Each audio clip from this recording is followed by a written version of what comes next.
Mixed by VR Recording Studio.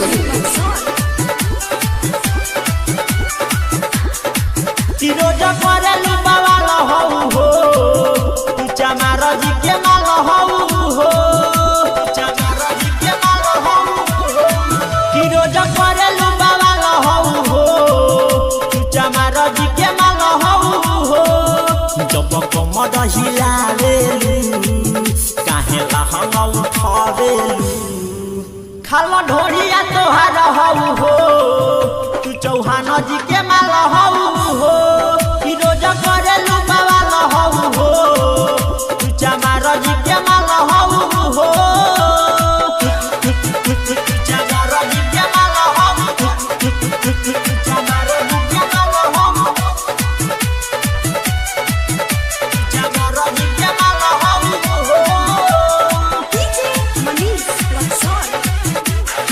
Mixed by VR Recording Studio. हटोली जवानी छुए मुहावा से पानी मन देखिए के जाला का बड़ा हाई केहू पाजा में सुतावे केहू धोई के दबावे गोरी नरम बा तोहर काला हाई तोहर चढ़ली जवानी छुए मुहावा से पानी मन देखिए के जाला का बड़ा हाई कि आँख मारे लुटू टोलिया लोग मरे ताजा बोलिया मारे लुटू टोलिया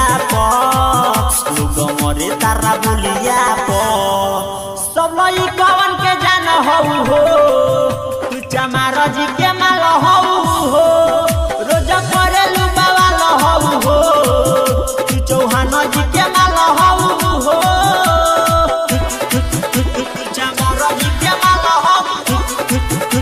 चमार जी के माल हो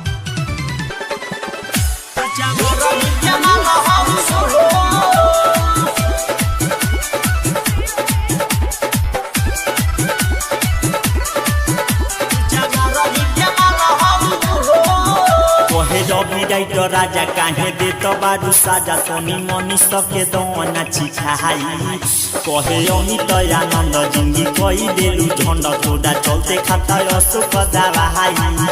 कहे रवि डाइटर राजा काहे दे तो बारू साजा सोनी विकास सके दोना छिखाई भेट करेलू न मरिया कैलान घुमेलू बजरिया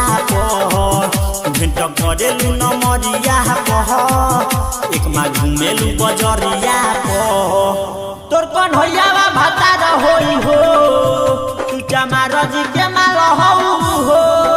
रोजा करेलू बवाल हो तू चौहान जी के माल